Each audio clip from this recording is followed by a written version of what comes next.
کتنے تم آفتاب چھینو گے، کتنے تم ماہتاب چھینو گے، چھین لیتے ہو ان کی آنکھیں بھی، پر کہاں ان کے خواب چھینو گے۔ کب ٹوٹے گی زنجیر یہ پوچھتا ہے کشمیر، یہ پوچھتا ہے کشمیر، یہ پوچھتا ہے کشمیر۔ کب ٹوٹے گی زنجیر یہ پوچھتا ہے کشمیر، یہ پوچھتا ہے کشمیر، یہ پوچھتا ہے کشمیر۔ کشمیر کے ہم بچے مائیں بھی ہماری ہیں، ہم بھی تو کسی کے ہیں اور آنکھ کے تارے ہیں۔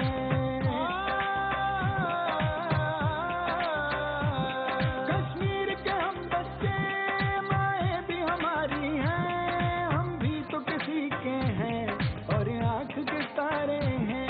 کیوں ہے یہ ستم ہم پر، یہ ظلم ہے کیوں ہم پر، کس خواب کی تعبیر یہ پوچھتا ہے کشمیر۔ کب ٹوٹے گی زنجیر یہ پوچھتا ہے کشمیر، یہ پوچھتا ہے کشمیر، یہ پوچھتا ہے کشمیر۔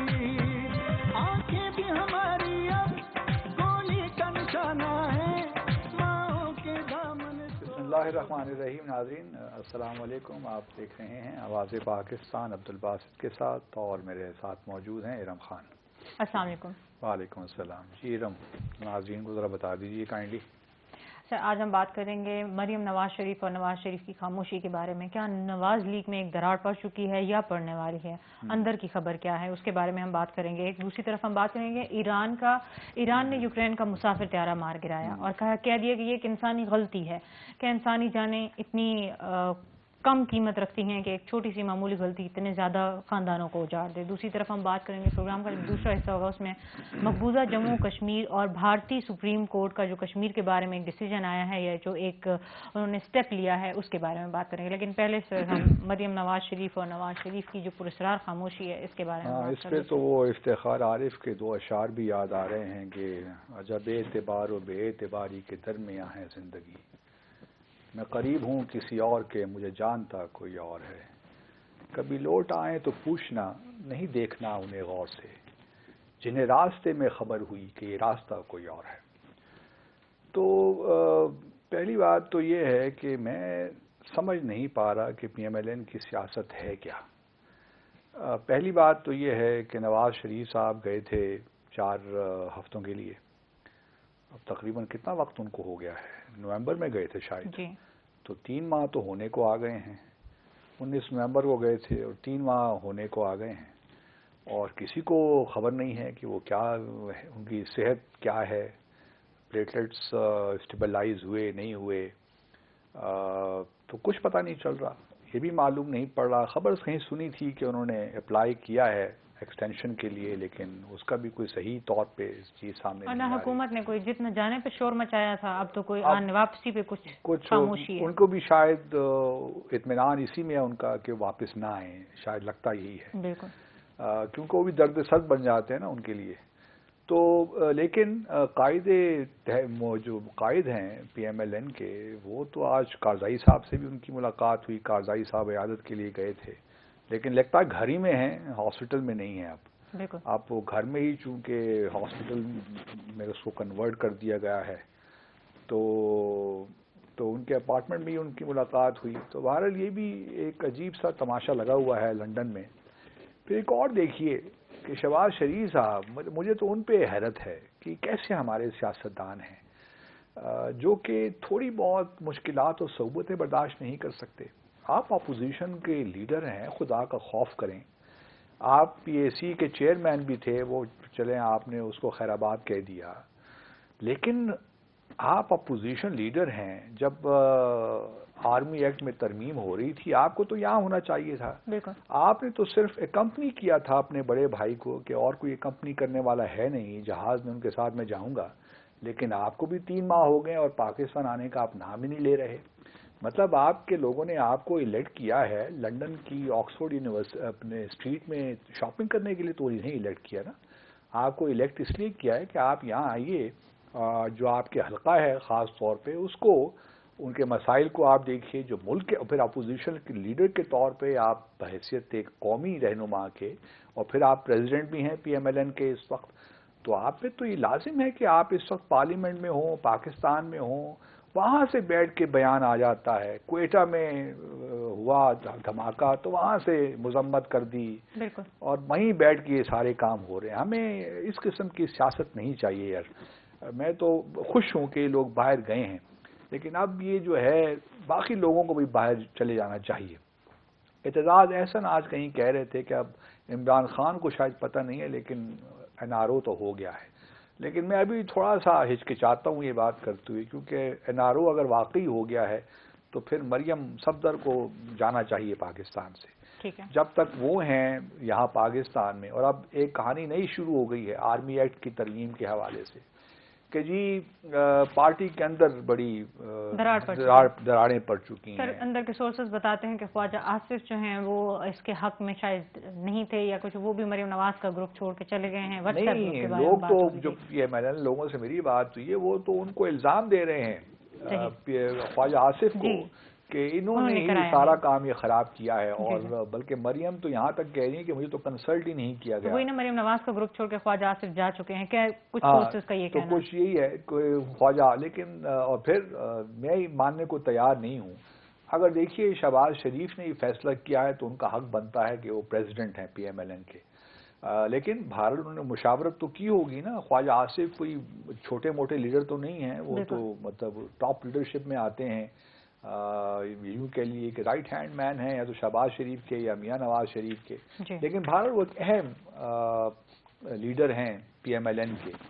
تو اگر اس وقت سارا ملبہ ان پہ ڈالا جا رہا ہے، مریم نواز بھی ان پہ ڈال رہی ہیں اور شہباز شریف بھی شاید یہ کوشش کر رہے ہیں کہ ان کو اسکیپ گولڈ بنایا جائے، یا پھر جو نواز شریف کا جو خط تھا جس میں ہم نے ذکر کیا تھا کہ انہوں نے کہا تھا کہ 15 جنوری تک اس معاملے کو لے جانا چاہیے، اگر واقعی بات ٹھیک تھی تو پھر خواجہ آصف نے جلدی کیوں کی، اس پہ ڈسکشن کیوں نہیں ہونے دی؟ کیونکہ ڈسکشن تو دیکھیے ہر کسی کا حق ہے. اگر ایک ترمیم آئی ہے کسی قانون میں یا ایکٹ میں تو اس پہ تحفظات پیش کرنا، اس پہ بات چیت کرنا تمام ممبران کا حق ہے اور ان کو دینا چاہیے تھا. یہ الگ بات ہے کہ ٹھیک ہے کمیٹی میں کنسنسس ہو گیا تھا، لیکن بہت سے لوگ ایسے ہیں، پارٹیاں ایسی ہیں جو شاید اس کمیٹی میں موجود ہی نہیں تھیں یا وہاں ریپرزنٹیشن ہی نہیں تھی.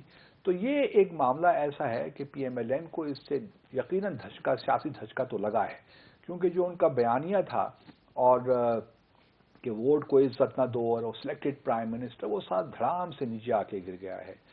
ان کی کریڈیبلٹی بھی انہوں نے لوز کی ہے. لیکن ان کی کریڈیبلٹی، سیاستدانوں کی پہلے بھی کریڈیبلٹی کیا تھی اور کیا ہے، یہ مطلب پریشر میں آپ دیکھیں نا، نوابزادہ نصر اللہ خان جیسے سیاستدان بھی تھے، اور بھی اس قسم کے بہت سے نظر آتے ہیں، معراج خان وغیرہ، یہ سارے لوگ بھی جو تھے انہوں نے صعوبتیں برداشت کی ہیں، بہت مشکلات سیاست میں اپنی دیکھی ہیں، لیکن کبھی اپنے اصولوں پہ سودے بازی نہیں کی. اصول جو وہ سمجھتے ہیں کہ ٹھیک ہے اس پہ وہ اڑ جاتے تھے.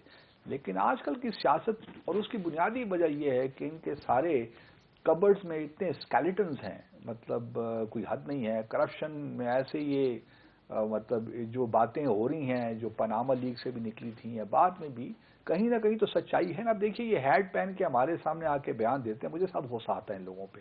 مطلب اپنا لباس دیکھیے، ٹھیک ہے ہم بھی مطلب پہن لیتے ہیں لباس سے، مجھے اتنا کچھ نہیں ہے، لیکن لندن میں بیٹھ کے بیان دینا بڑا آسان لگتا ہے اور وہاں پہ عوام بھی پتہ نہیں کیا ہے. لیکن سر مریم نواز اور نواز شریف کا کوئی بیان نہیں آ رہا فی الحال جو کرنٹ سچویشن ہے اس میں. یہ دونوں کی جو خاموشی ہے یہ اور یہ بھی کچھ لوگ ماننے کو تیار نہیں ہے کہ جو بھی ہوا ہے وہ نواز شریف صاحب جو ہیں ان کے کنسرن کے بغیر ہوا ہے. ماننے کو تو میں بھی تیار نہیں ہوں، لیکن وہی میں نے کہا نا، عجب اعتبار و بے اعتباری کے درمیان ہے زندگی، کہ کچھ سمجھ میں نہیں آ رہا ہو کیا رہا ہے. نواز شریف اب مریم دیکھیے نا، مریم صاحبہ نے شاید کہیں کسی کو ذکر کیا ہے، ان کے حوالے سے لوگ باتیں کر رہے ہیں۔ مریم نواز نے ایک کچھ دن پہلے اپنے ٹویٹر پہ نواز شریف کی تصویر جو ہے وہ اپنی ڈی پی کے طور پہ لگائی ہے، تو لوگوں نے کہا کہ شاید وہ واپس آ رہی ہیں ٹویٹر پہ، لیکن پھر وہ غائب ہو گئی۔ نہیں وہ تو غائب رہیں گی جب تک ان کا فیصلہ نہیں ہو جاتا نا ان کی پٹیشن پہ ایگزٹ کنٹرول لسٹ کا، اس وقت تک وہ شاید پبلک میں آنا پسند نہ کریں۔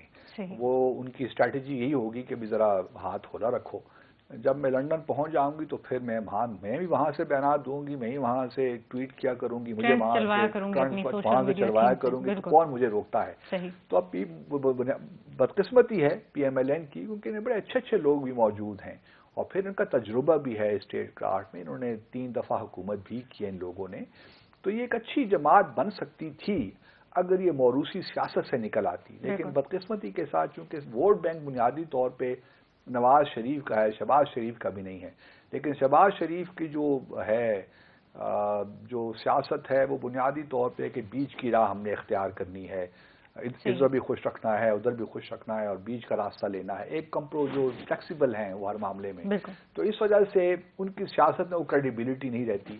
ایون دیکھیں نا نواز شریف صاحب کے زمانے میں ہمیں معلوم پڑتا تھا کہ یہ چودھری نثار علی اور یہ شہباز شریف صاحب راولپنڈی آیا کرتے تھے ملاقاتوں کے لیے، پیچ اپ کروانے کے لیے نواز شریف کے ساتھ اور اسٹیبلشمنٹ کے ساتھ، یہ باتیں بھی زد عام تھیں اس زمانے میں۔ چودھری نثار صاحب بالکل غائب ہو گئے پھر اس کے بعد۔ چودھری نثار علی خان کا اب سن رہے ہیں کہ کچھ وہ ایکٹیو ہو رہے ہیں سر، وہ تو ہم بہت عرصے سنتے رہے نا کہ وہ ہر پریس کانفرنس میں کہتے تھے کہ کچھ ایسی باتیں جو میں بتانا چاہتا ہوں، لیکن ابھی وقت نہیں آیا، شاید ان کا وقت آنے والا ہے۔ لیکن ابھی جو خواجہ آصف کو ہٹ کر رہی ہے نا پی ایم ایل این، وہ وہی لوگ ہیں جو چودھری نثار علی خان کو واپس لانا چاہتے ہیں، اور چودھری نثار علی خان چونکہ شہباز شریف صاحب کے ساتھ تھرو ہیں اور اسٹیبلشمنٹ کے ساتھ بھی، اندر کی خبر ہے تو اسٹیبلشمنٹ کا جو ہے ان کے ساتھ ان کا روابط ہیں، تو ممکن ہے کہ یہ جو خواجہ آصف کو دھکیلا جا رہا ہے یا سارا ملبہ ان پہ ڈالنے کی کوشش کی جا رہی ہے، کیونکہ خواجہ آصف اور چودھری نثار علی آپ جانتی ہیں کہ they are not on talking terms with each other, ان کو سال انہوں نے دوسرے سے ایک بات تک نہیں کی، ہاتھ تو ہلانا دور کی بات، یا سلام دعا بھی نہیں کرتے، تو یہ بھی پارٹی کے اندر ہے یہ معاملہ۔ چودھری نثار علی خان جب سے ان کو شکست ہوئی ہے قومی اسمبلی کی سیٹ پہ، اس وقت سے وہ تقریباً وڈرا کر گئے ایکٹیو سیاست سے، اب وہ کس حد تک آ سکتے ہیں واپس، کیونکہ آپ دیکھیں نا آج رانا ثناء اللہ نے بھی ایک بیان دیا ہے، پریس کانفرنس کی ہے کہ جی ہمیں قومی اسمبلی کے اندر سے تبدیلی آنی چاہیے، اس وقت ہمیں الیکشن کی ضرورت نہیں ہے اور ایک متفقہ کینڈیڈیٹ ہونا چاہیے جو پرائم منسٹر بن جائے، اور پھر الیکٹورل ریفارمز کی جائیں اور اس کے بعد پھر انتخابات کیے جائیں۔ یہ بھی ایک عجیب سی مطلب ریکمنڈیشن ہے، پہلے تو آپ کسی بندے پہ اتفاق کریں نا کہ وہ کس پارٹی سے ہوگا، اگر پارٹی قومی اسمبلی کے اندر سے تبدیلی لانے کی آپ کہہ رہے ہیں تو وہ کون ہوگا جو کہ پارٹی کو لیڈ کرے گا؟ میرا خیال رانا ثناء اللہ صاحب کو اگلا پرائم منسٹر بنا دیتے ہیں تاکہ وہ الیکٹورل ریفارم کریں اور پھر نئے انتخابات ہو جائیں۔ اور رانا ثناء اللہ کی کل کی میں ایک تقریر بھی سن رہی تھی جس میں انہوں نے کہا کہ میرے ساتھ تو بالکل وکٹمائزیشن وہ تو کل قرآن لے آئے نا، کل قرآن پاک لے آئے، مجھ سے انویسٹیگیٹ ہی نہیں کیا گیا کسی نہیں، وہ تو کل قرآن پاک قومی اسمبلی میں لے آئے اور ان کا کہنا یہی تھا کہ جی ہمیں تو کچھ یہ ہے، میں قرآن پہ ہاتھ رکھ کے کہتا ہوں کہ کوئی منشیات میری گاڑی سے نہیں نکلی، اور ساتھ میں یہ کہ مجھے تو پیش ہی نہیں، مجھ سے کچھ انویسٹیگیٹ نہیں کیا گیا، مجھے اٹھا کے سیدھا اگلے دن کورٹ میں لے جائے گا اور کنفیس کروا دیا۔ اور دوسرا یہ کہ جو این ایف کے تفتیشی افسر ہیں انہوں نے تو مجھ سے ملاقات کی بھی تک نہیں، اگر یہ واقعی یہ صورتحال ہے تو پھر بہت سے شک و شبہات تو پیدا ہوتے ہیں کہ بھئی ایک افسر ہیں، آپ ایک معاملہ ہے جس کی آپ تحقیقات کر رہے ہیں اور وہ تفتیشی افسر ہی غائب ہو گیا ہے، انویسٹیگیشن ہی نہیں ہو پا رہی، تو کس قسم کی یہ ایک مذاق سا ہے؟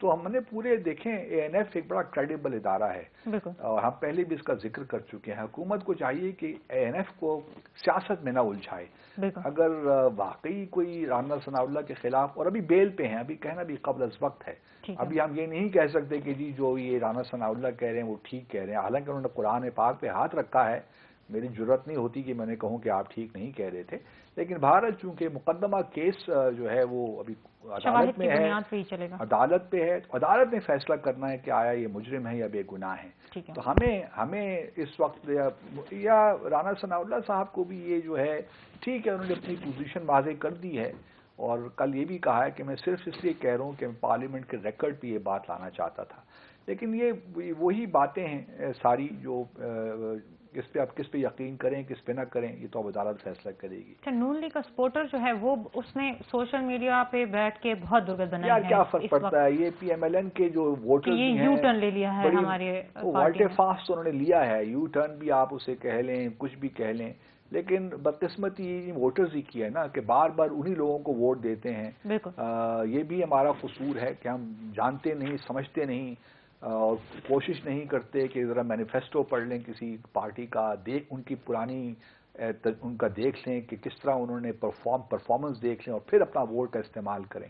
تو یہ بھی ہمارے مشکلات ہیں، ہم برادریوں کے اس کے حساب سے ووٹ دیتے ہیں، یا بس ایک مسلم لیگ میں والد صاحب شامل ہو گئے تو بیٹے نے بھی مسلم لیگ اور بیٹی نے ہی مسلم لیگ کو ووٹ دینا ہے.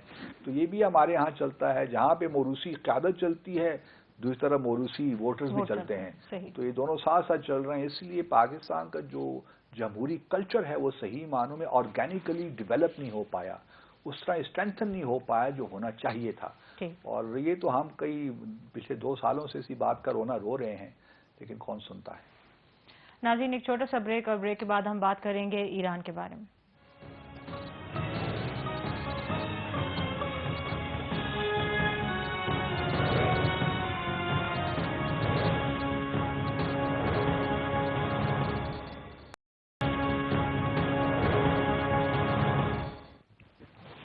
ویلکم بیک ناظرین. ایران نے یوکرائن کا مسافر طیارہ تباہ کر دیا اور اس میں بہت سارے معصوم لوگوں کی جان گئی ہے. سر اب یہ ہے کہ ایران کو معاوضہ طے ہوا ہے کچھ کہ وہ معاوضہ اس کے پیش کرے گا، لیکن یہ جس طرح کے ہیومن ایرر ہوا ہے اس کے بعد میں 2-3 بحثیں ہمارے سامنے آ گئی ہیں. ایک تو یہ کہ اگر اب ایران کے پاس نیوکلیئر پاور آ گئی دوبارہ سے، یا جس کی وہ کوشش کر رہا ہے، اگر وہ پاور آ جاتی ہے تو کیا ایران اس کا صحیح استعمال کر پائے گا؟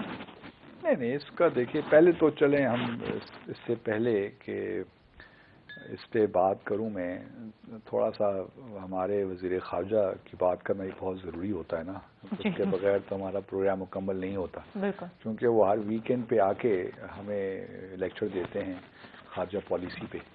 تو ابھی وہ ایران، سعودی عرب اور یو ایس اے جا رہے ہیں. پھر انہوں نے ٹیلی فونک رابطے بھی کیے ہیں کچھ ممالک کے ساتھ، ترکی بھی سے بات، ترکی کے وزیر خارجہ سے بھی بات ہوئی ہے. میرا اپنا خیال ہے ٹھیک ہے، ہم نے کل بھی ذکر کیا تھا کہ اس وقت کوئی ضرورت نہیں ہے جانے کی کہیں بھی، کشمیر پہ فوکس رکھیں. لیکن اگر جا ہی رہے تھے تو یار عراق بھی چلے جاتے. عراق تو جانا بنتا ہے نا، عراق اس وقت تھیٹر بن گیا ہے وہ یہ ایران کے اور یو ایس کے کانفلکٹ کا. تو ایران کو پتہ نہیں کیوں نکال دیا، عراق کو کیوں نکال دیا یہ سارے اپنے وزٹ سے. لیکن ان کے پاس چونکہ وقت کم ہے، انہوں نے واپس آنا ہوتا ہے ہر ویکینڈ پہ، کیونکہ یہاں ویکینڈ پہ ملتان جانا ہوتا ہے، پھر پریس کانفرنس کرنی ہوتی ہے. تو وہ اس طرح ٹائمنگ کرتے ہیں کہ ویکینڈ پہ وہ کم از کم وہاں پہ ہوں. ایک تو اور میں بہت تنگ آ گیا ان کی پریس کانفرنس سب کی. آج پھر 2 آشق اعوان صاحبہ بھی اور ہمارے وزیر خارجہ بھی. ویکینڈ پہ تو جان چھوڑ دیں ہماری یار، تھوڑا سا لوگوں کو سکھ کا سانس لینے دیں. ویکینڈ پہ بھی آپ لوگ پریس کانفرنسز کر کے لوگوں کو بلا لیتے ہیں. ٹاک شوز ہی میں کہتا ہوں ویکینڈ پہ بند ہو جانے چاہیے میرے خیال میں، تاکہ ہمیں تھوڑا قوم کو تھوڑا ریسپائٹ ملے سیاست سے.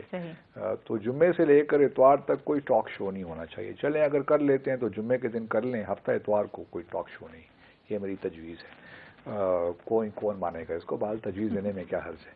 اچھا اب جو آپ نے بات کی ہے نا، دیکھیے پہلے تو ایران نے، اس کے پاس کوئی اور چارہ نہیں تھا کہ وہ کنفیس کر لیتے کہ انہی کے میزائل سے یہ طیارہ گرا ہے اور 176 لوگ ہلاک ہو گئے. کیونکہ بلیک باکس بھی مل گیا تھا اور اس کے بعد شواہد ہی موجود تھے. تو ایران کے لیے بہت مشکل ہوتا اگر وہ اس کو ڈینائی کرتے رہتے. اس کے اندر 82 ایرانی خود بھی تھے، تو اس وجہ سے بہت مشکل تھا ان کے لیے. کینیڈینز تھے، ایرانینز تھے. تو اس وجہ سے ایران کے لیے بہت مشکل تھا اس کو ڈینائی کرنا. میرا سوال صرف ایران کی حکومت سے یہ ہے کہ اتنی کشیدگی ہے، مطلب آپ کے جنرل سلیمانی کو مار دیا، آپ بھی میزائل داغنے کی کوشش کرنے کا پلان بنا رہے تھے. آپ نے اپنی ایئر اسپیس کیوں نہیں بند کی جو ہے مسافر ایئر لائنز کے لیے، طیاروں کے لیے، آپ نے وہ کیوں ٹریفک کو جاری رکھا؟ سب سے بڑا کوشچن یہ ہے، اور یہ ایران کی حکومت سے پوچھنا چاہیے کہ جب آپ کو معلوم تھا کہ اتنی کشیدگی تھی تو پھر آپ نے یہ کیوں اپنی ایئر اسپیس بند کیوں نہیں؟ کیونکہ دیکھیں نا، بالاکوٹ جب یہ واقعہ پاکستان کا ہوا تھا، مثال کے طور پر جب 14 فروری کو جب یہ واقعہ ہوا تھا پلوامہ کا، اس کے بعد ایئر اسپیس دونوں سائڈ سے بند ہو گئی تھی کیونکہ خطرات تھے کہ کوئی قسم کی بات ہو سکتی ہے۔ تو ہماری جو ہے، ہم نے مطلب دانش مندی کا ثبوت دیا، لیکن وہاں پہ ایران کشیدگی بھی ہے اور ساتھ میں ایئر اسپیس بھی کھلی ہوئی ہے، تو یہ ایران کو بہرحال اس کا جواب دینا پڑے گا۔ جو مین کوشچن اٹھ رہا ہے وہ یہ کہ اگر ان کے پاس نیوکلیئر پاور آ جاتی ہے، جس طرح کہ یہ انہوں نے کہا ہے کہ ہم جاری رکھیں گے، اگر آ جاتی ہے تو کیا اس کا صحیح طور پہ استعمال کر سکیں گے؟ ابھی دیکھیے، کل بھی ہم بات کر رہے تھے نا کہ JCPOA جو ہے، joint comprehensive plan of action, جو نیوکلیئر ڈیل ہے 2015 کی، ابھی ایران نے اسے وڈرا نہیں کیا، اس کو ریناؤنس نہیں کیا۔ اس نے کہا کہ جو لیمیٹیشنز تھوڑی بہت لگی ہوئی ہیں انرچمنٹ پہ، ہم اس سے دستبردار ہو رہے ہیں، ٹریٹی سے یا ایگریمنٹ سے، ابھی ڈیل سے دستبردار نہیں ہو رہے۔ اسی لیے اب یورپین یونین کا جو ہے، میرا خیال میں جو ہمارے فارن منسٹر جائیں گے نا ایران، ان سے یہ پوچھیں گے کہ بھئی اب آپ، کیونکہ بنیادی طور پہ اب معاملہ یہاں پہ آ کے رک گیا ہے نیوکلیئر ڈیل پہ، کیونکہ جو ایکشن ایران نے لینا تھا وہ تو لے لیا انہوں نے، امریکہ کے جو اڈے تھے عراق میں ان پہ میزائل داغ کر۔ اب جو معاملہ ہے کہ آگے نیوکلیئر ڈیل کا کیا کیا جائے، اس کو کس طرح سیلویج کیا جائے۔ اب یورپین یونین کا خیال یہی ہے کہ جی ایران کو واپس آنا چاہیے۔ ایران کا جو موقف یہ ہے کہ وہ بالکل تیار ہیں اس ڈیل کو ماننے کے لیے جو 2015 میں ہوئی تھی، ان کو ہم ری اوپن نہیں کریں گے۔ جو ڈیل ہو گئی ہے وہی ڈیل ہے اور وہی ایران اس سے ابائڈ بھی کرے گا۔ مسئلہ امریکہ نے پیدا کیا ہے، جب پچھلے سال انہوں نے وڈرا کیا اس ٹریٹی سے، ان کا کہنا ہے کہ اس میں 2 ایلیمنٹس اور شامل ہونے چاہیے جو اوریجنل ٹریٹی میں نہیں ہے، جس کا پریزیڈنٹ ٹرمپ اوباما کو بہت تنقید بھی کرتے ہیں کہ بھئی یہ ایک ایسی ٹریٹی ہے کہ جو 15 سال کے بعد پھر اجازت دے دی گی، 10-15 سال کے بعد ایران کو، کہ آپ پھر نیوکلیئر کیپیبلٹی بنائیے، اس پہ انریچمنٹ کیجئے، اور پھر 2 اور ایشوز جو شامل ہونے چاہیے تھے وہ نہیں تھے۔ ایک تو اس میں جو ایران کے بیلسٹک میزائل ٹیکنالوجی ہے یا بیلسٹک میزائل بنانے کا معاملہ ہے وہ اس میں شامل نہیں ہے، اور دوسرا جو ایران دہشت گردی کرتا پھرتا ہے پوری دنیا میں، خاص طور پہ مڈل ایسٹ میں، وہ بھی اس میں شامل نہیں ہے۔ تو جب تک ٹیررزم جو اس کے پراکسیز ہیں ایران کے مختلف دنیا میں، جب تک اس کے بارے میں ٹیررزم کے مطابق کچھ شقیں شامل نہیں ہوں گی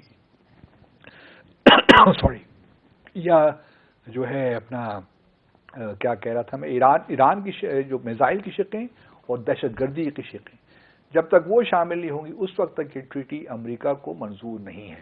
اب ایران نے کہا ہے کہ بھول جائیے آپ، جو ٹریٹی ہے یہی ہے، اگر یہ ری اوپن ہم نہیں کر سکتے، اگر ماننا ہے تو آئیے۔ ہمارے وزیر خارجہ ممکن ہے کہ کچھ یہی ان سے پوچھیں کہ بھئی آپ بتائیے آپ کی پوزیشن کیا ہے، وہ کہیں گے جی ہماری پوزیشن یہ ہے۔ اچھا جی میں جا کے ذرا بتاتا ہوں امریکہ کو، حالانکہ امریکہ کو پتہ ہے، لیکن بہرحال اب ہم نے کچھ نہ کچھ تو دکھانا ہے نا عوام کو کہ اگر کچھ پیسہ خرچ ہو رہا ہے ان کے وزٹ پہ تو اس سے کچھ نکلنا بھی تو چاہیے نا۔ تو اب نکلے گا تو کچھ نہیں، بہرحال یہ ایک وزٹ ہے، بے مقصد وزٹ ہے میرے حساب سے، اس وقت نہیں کرنا چاہیے تھا، اور اگر جا ہی رہے تھے تو عراق بھی جانا چاہیے تھا، عراق کو مس نہیں کرنا چاہیے تھا، اور ساتھ میں UAE بھی چلے جاتے تو کوئی مذاکرہ نہیں تھا، UAE بھی تو گھوم پھر آتے، لیکن وہ چونکہ انہوں نے ویکینڈ پہ پریس کانفرنس کرنی ہوتی ہے نا تو اس کے لیے واپسی بہت ضروری ہے۔ ٹھیک ہے سر، بھارتی سپریم کورٹ نے جو مقبوضہ جموں اور کشمیر پر لگی ہوئی سینکشنز ہیں، جس طرح کی پابندیاں عائد ہو چکی ہیں، بھارتی حکومت نے پابندیاں عائد کی ہیں، ان کو غیر آئینی قرار دے دیا ہے، لیکن بھارتی حکومت کے کان پہ جوں بھی نہیں رکھی ہے، اور کسی بھی طرح کا وہ جس طرح سے حکم دیا گیا تھا کہ انٹرنیٹ ریسٹور کیا جائے، ایسا کچھ بھی دیکھنے کو نہیں آیا۔ نہیں بھی تو دیکھیے، جو بھارت کی سپریم کورٹ نے تو پہلے ہی اس میں پالیٹکس کی ہے نا، بالکل، جب بھی آرٹیکل جو 370 یا آرٹیکل 35A کو ہٹایا گیا تھا، وہ تو پہلی غیر قانونی تھا، ہم سب جانتے ہیں، کیونکہ لوک سبھا یا بھارت کی پارلیمنٹ کے پاس تو اختیار ہی نہیں تھا کہ وہ 370 کو یونیلیٹرلی یک طرفہ طور پہ اس قانون سے اس کو چینج کر دے اسپیشل اسٹیٹس جو ہے مقبوضہ جموں اور کشمیر کا، نہ ہی ان کے پاس اختیار ہے کہ وہ یک طرفہ طور پہ جموں اور کشمیر جو ہے ان کو 2 حصوں میں تقسیم کر کے یونین ٹیریٹریز بنا دیں۔ تو بھارت کی جو سپریم کورٹ نے تو پہلے بھی سیاست کی ہے، اور جس طرح وہ ڈیلے کرتے رہے ہیں، کتنی پٹیشنز، کتنی ہزارہ پٹیشن سپریم کورٹ کو ملی، لیکن انہوں نے وقت دیا حکومت کو کہ جی آپ کنسالیڈیٹ کریں۔ ابھی بھی جو انہوں نے حکم جاری کیا ہے وہ جاری کیا ہے جموں اور کشمیر کی حکومت کو کہ آپ ہمیں ہفتے کے اندر ذرا بتائیے کہ ہو کیا رہا ہے۔ ابھی بھی کوئی ڈائریکشن، صرف یہی کہا ہے نا کہ 15 ہفتے کے اندر آپ واپس آئیے، ہمیں بتائیے کہ کیوں ایسا آپ لوگ کر رہے ہیں۔ ابھی بھی کوئی فیصلہ نہیں دیا کہ آپ یہ کمیونیکیشن جو بلیک آؤٹ ہے اس کو ہٹا دیجئے۔ تو یہ صرف ریمارکس نہیں، ابھی بھی صرف ریمارکس نہیں، ان کو ڈائریکشن دی ہے کہ آپ 7 دن کے اندر ہمیں بتائیے کہ اس کی جسٹیفائی کیجئے کہ جو اس وقت کمیونیکیشن بلیک آؤٹ ہے کیوں ہے، اس کی وجوہات بتائیے، تو پھر اس کے بعد فیصلہ ہوگا۔ اب سپریم کورٹ جو بھارت کی ہے اس نے اپنے آپ کو ایکسپوز کر دیا ہے کہ وہ ایسا کوئی کام نہیں کرے گی، خاص طور پہ جموں اور کشمیر کو لے کر جو کہ گورنمنٹ کی یا اسٹیٹ کی یا اس حکومت کی جو پالیسی ہے کسی طرح اس کو جو ہے مشکل میں ڈالے۔ تو یہ بڑا کلیئر ہے، تو don't expect too much, don't pin hopes on the Indian supreme court. یہ جو اس وقت سپریم کورٹ ہے یہ وہ لوگ نہیں ہیں جو پہلے شاید کے زمانے میں ہوا کرتے تھے، یہ بھی سارے پولیٹیسائزڈ سپریم کورٹ ہے، تو اس لیے مجھے کوئی زیادہ امید نہیں ہے کہ اس سے کوئی اچھا نتیجہ نکلے گا۔ اگر نکل آئے گا تو مجھے بہت خوشی ہوگی کہ کم از کم کمیونیکیشن بلیک آؤٹ تو ہٹا، اس کے بعد کشمیری جو بھی اپنا موقف اختیار کریں گے وہ ہم دیکھ لیں گے، لیکن ہمیں کوئی بہت زیادہ اتنی توقعات نہیں رکھنی چاہیے۔ سر، جو بھارتی آرمی چیف جنرل منوج، انہوں نے کہہ دیا ہے کہ ہم اگر پارلیمنٹ چاہے تو ہم آزاد کشمیر بھی اپنا بنا سکتے ہیں، تو یہ ایک طرح کی ہے تو گیدڑ بھب کی، لیکن کیا پاکستان کو اس کے بارے میں فکر مند ہونا چاہیے؟ پاکستان ہمارے آئی ایم شیور ہمارے ڈی جی ISPR جو کہ ماہر ہیں وہ جواب تو اس کا دیں گے ٹویٹ کے ذریعے یا کوئی، شاید دے دیا ہے، شاید دے بھی دیا ہے، لیکن جنرل نوارنے کا یہ بیان بالکل ایک قسم کا کیا کہنا چاہیے، ایک چیپ پبلسٹی پروجیکشن حاصل کرنے کا ایک طریقہ ہے کہ جی میں بھی بپن رواتی کی طرح ہوں تو مجھے ویسی don't take me for a ride. حالانکہ ہم نے بپن رواتی کو ہم نے ان کو بھی ایسی ٹریٹ کیا ہے، ان میں بھی کوئی اس کی وہ کمی رہی ہے، وہ بھی اسٹیٹمنٹ اسی قسم کی دیتے رہے ہیں۔ تو ٹھیک ہے، اپنے جو پریڈیسیسر کو اگر یہ فالو کرنا چاہتے ہیں جنرل نرابنے تو خوشی سے کریں، لیکن پاکستان کی صحت تو کوئی فرق نہیں پڑتا۔ دنیا کو بھارت معلوم ضرور ہونا چاہیے کہ بھارت کس قسم کے عزائم رکھتا ہے ویزاوی وہ علاقے جو اس وقت پاکستان کے کنٹرول میں ہیں۔ اگر یہ یک طرفہ طور پہ کوئی کارروائی کریں گے تو مجھے یقین ہے کہ پاکستان بھرپور جوابی کارروائی کرے گا۔ پاکستان کے پاس صلاحیت بھی ہے اور ہمارا ڈیٹرنس الحمدللہ بہت مضبوط ہے، ایسی کوئی بات نہیں ہے، تو لوگوں کو گھبرانے کی ضرورت نہیں ہے۔ یہ بیان بھی دے دیا ہے تاکہ بھارتی عوام کو پتہ چلے کہ جی میں بھی بڑا مضبوط آرمی چیف ہوں، یا پھر بھارت کے اندرونی معاملات سے توجہ ہٹانے کے لیے بھی ہو سکتا ہے، لیکن بہرحال یہ ایک بیان پہلی دفعہ نہیں آیا، کیونکہ یاد رہے کہ جو انڈین پارلیمنٹ کی ایک ریزولوشن ہے 22 فروری 1993 کی، شاید وہ یا 93 یا 94 مجھے بڑا بھول رہا ہے، لیکن 22 فروری کی ہے، جس میں پہلی دفعہ انڈین پارلیمنٹ نے یہ کہا کہ جو آزاد جموں اور کشمیر ہے وہ ہمارا حصہ ہے اور ہمیں واپس پاکستان سے لینا چاہیے۔ اسی لیے آج جنرل نوارنے نے کہا کہ اگر پارلیمنٹ ہمیں کہے، حکومت کا لفظ استعمال نہیں کیا، تو یہ بھی ایک پارلیمنٹ کیوں آپ کو ڈائریکشن دے گی، ڈائریکشن تو آپ کو حکومتیں دینی ہے۔ تو اس سے ہی پتہ چل جاتا ہے کہ جنرل نوارنے کا جو ہے معاملہ کہاں ہے ان کا۔ تو نو مور کامنٹس آن دیٹ۔ ایک چھوٹا سا بریک لے لیتے ہیں سر۔ ناظرین ایک چھوٹا سا بریک، اور بریک کے بعد لیں گے آپ کی لائیو کال۔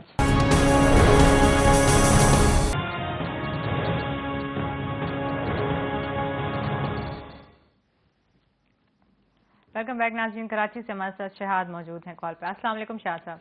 السلام علیکم باسط بھائی، اور آپ کو بیٹا سلام۔ وعلیکم السلام، جی فرمائیے۔ باسط بھائی پہلا سوال نہیں ہے آج، تو بس یہ ہے کہنے کو کہ کشمیر کا معاملہ تو اللہ پاک ہی حل کریں گے، اب اللہ کے آگے جانمازوں میں بیٹھ جائیں اور اللہ ہی کر دیں گے انشاءاللہ۔ وہ تو اب چھوڑ دیں، نہ ہماری سلطنت سے امید کریں نہ آگے کرنے والوں سے۔ اب رہا سوال کہ آپ نے اور ہم نے سب نے آپ کی دعا بھی قبول ہو گئی، وہ لندن جا کے بیٹھ گئے، ہاں کرزئی جا کے ان سے ملنے، کل دیکھیے گا عرب کے سربراہ ملیں گے، ایک اور آفس سیٹ اپ وہاں شروع ہو گیا جس سے وہ ساری مملکت سے ملیں گے. تو ہمارے ملک میں اب عمران بھائی یو ٹرن لیتے تھے، اب مجھے لگ رہا ہے جو بیس لائے ہوا میں سب نے مدد کی، فرشتوں نے، اب وہ سب یو ٹرن تو نہیں لے رہے ہیں کہ بس اب عمران بھائی کو بیچارے کو کہیں تم نے بہت یو ٹرن لیا، اب ہم سب یو ٹرن لے کے تمہیں وہاں پہنچا رہے ہیں. آپ روشنی ڈال دیں تھوڑی. لیکن عمران مطلب ہر ادارے نے ہی یو ٹرن لیا تو ٹھیک ہے، تو عمران خان تو یہی کہتے ہیں نا وزیر اعظم کہ یو ٹرن تو بڑے لوگوں کی نشانی ہوتی ہے، جو لوگ یو ٹرن لیتے ہیں وہ زندگی میں کبھی کامیاب نہیں ہو سکتے. تو چونکہ انہوں نے اب یو ٹرن لینا سیکھ لیا اور ہم بھی سکھا رہے ہیں تو ٹھیک ہے. لیکن جو ہے بنیادی طور پہ میں سمجھتا ہوں کہ پاکستان کی سیاست بدقسمتی کے ساتھ اسی طرح ہی رہے گی. صحیح. کیونکہ سیاستدان کمزور ہیں، ان کو پتہ ہی نہیں ہے کہ سیاست ہوتی کیا ہے بدقسمتی کے ساتھ. یہ سب کہتے ہیں نا کہ ہمارا 30 سال کا تجربہ ہے، 40 سال کا تجربہ ہے، یہ سارا بیکار ہے. انہوں نے سیاست کی ہے پیسہ بنانے میں، پیسہ خرچ کیا ہے اور پیسہ بنایا ہے، یہ ان کی ساری سیاست ہے. اسٹیٹ کرافٹ ہوتی کیا ہے یہ ان کو علم نہیں ہے. اور بدقسمتی کے ساتھ یہ جو آج کل فردوس عاشق، فواد چودھری، یہ سارے پی ایم ایل این کو باتیں کر رہے ہیں نا، یہ بھی سارے اسی کلچر سے آئے ہوئے ہیں. اسی پارٹی سے آئے ہوئے ہیں. تو ان سے آپ کیا توقع رکھتے ہیں؟ یہ ساری سیاست جو ہے موقع پرستی کی سیاست ہے. تو شہاد صاحب کو کہیے کہ خدا را کوئی زیادہ توقعات مت رکھیں، بس یہ ملک اسی طرح ہی چلتا رہے گا بدقسمتی کے ساتھ. میں مطلب کیا کروں کہ امید بھی رکھنی چاہیے. میں یہ نہیں کہتا کہ سب کچھ غلط ہو رہا ہے، ہم نے بہت سی مسائل کے باوجود بہت ترقی کی الحمدللہ. تو لیٹس ہوپ کہ ان سیاستدانوں کو کچھ عقل آئے، یہ کچھ اصولوں پہ کھڑے ہو کے بات کریں، چاہے اس پہ کتنا ہی نقصان کیوں نہ ہو. اور سیاست آہستہ آہستہ میکیویلین سیاست سے اسلامک سیاست کی طرف آئیں. ہمارے دیکھیں نا، ہمارے بھی تو رول ماڈلز رہے ہیں نا، ہمارے صحابہ، ہمارے نبی صلی اللہ علیہ وسلم، یہ سارے ہمارے رول ماڈل. قائد ہمارے سامنے، قائد کی جو سیاست رہی ہے انہوں نے کبھی اصولوں پہ سودہ بازی نہیں کی. تو اس قسم کی سیاست جب تک نہیں ہوگی یہ ملک آگے چلے گا نہیں. تو باسط صاحب کے مطابق یو ٹرن لینے سے کوئی بڑا لیڈر نہیں بنتا. ایک اور کالر ہے ہمارے ساتھ. السلام علیکم. جی کال ڈراپ ہو گئی. کال ڈراپ ہو گئی ہے تو کال بھی ڈراپ ہو جاتی ہے اکثر اوقات.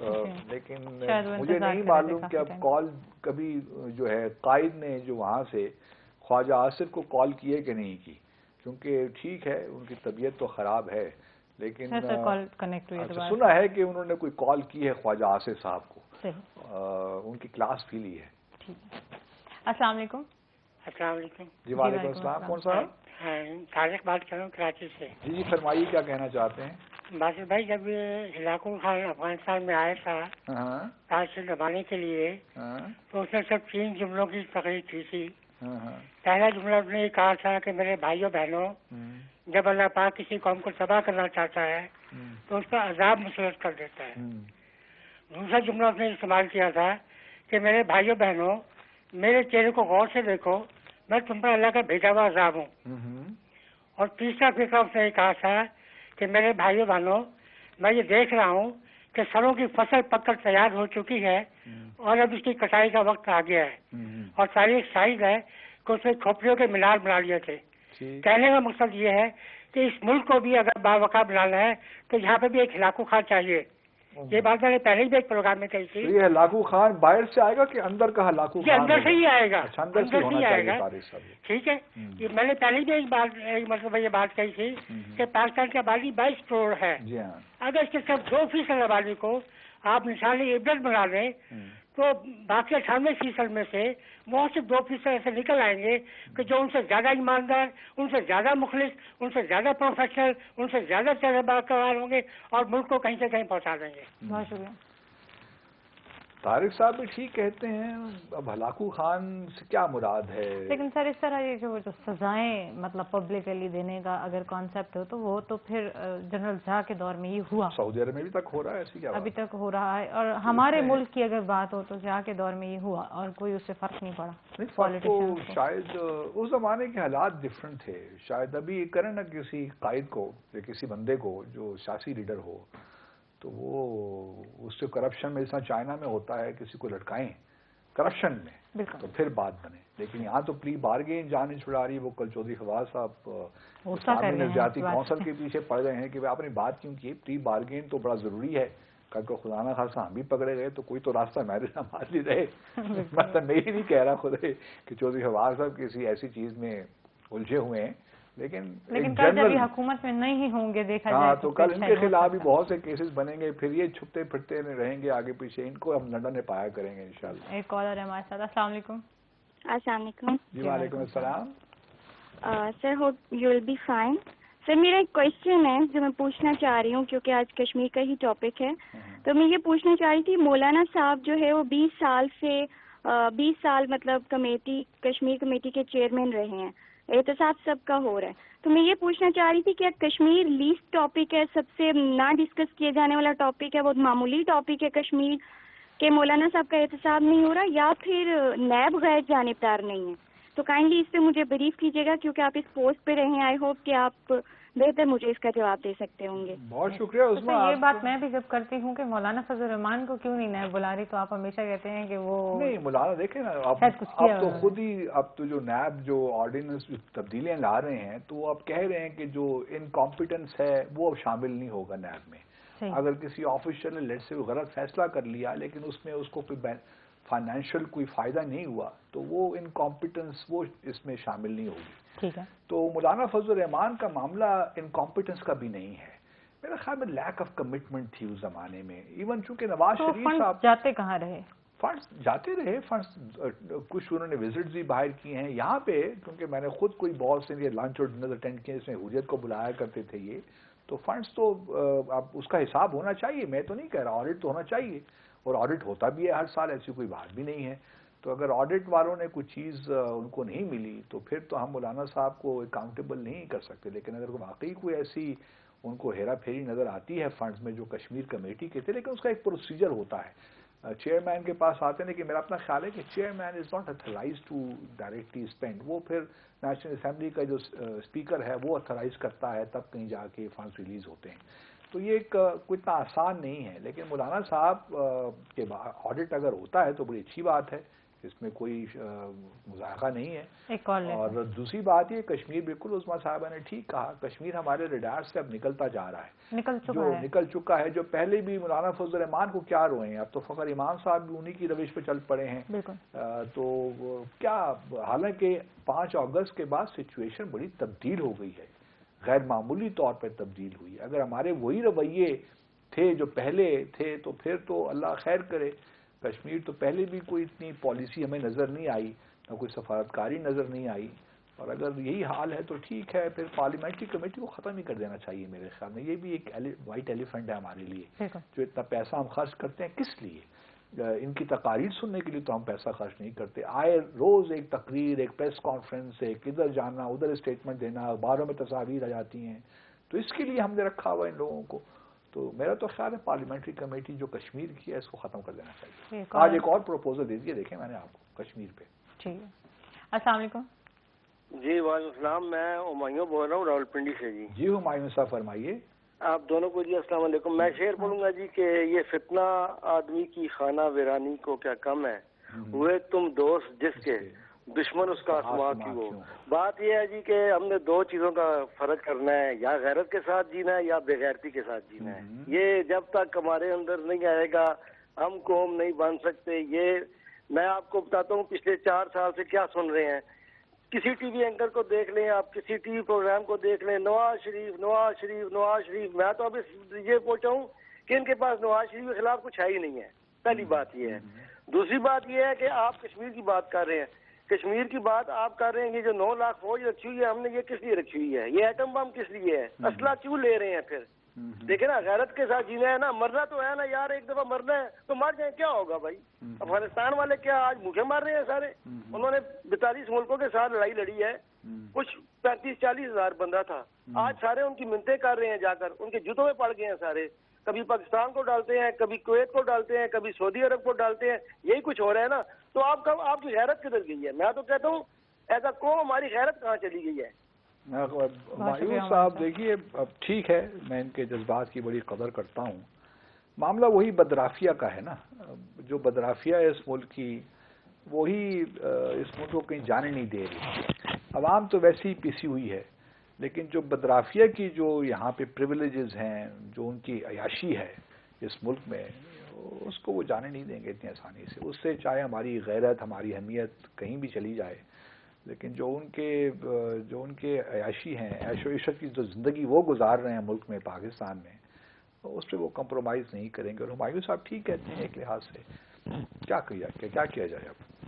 ناظرین، ہم امید کرتے ہیں آپ کو ہمارا آج کا پروگرام پسند آئے گا. انشاءاللہ آپ سے کل ملاقات ہوگی. اب ہم یوٹیوب، فیس بک اور ٹویٹر پہ فالو کر سکتے ہیں، اپنی آراء سے بھی نواز سکتے ہیں. اللہ حافظ. پاکستان زندہ باد.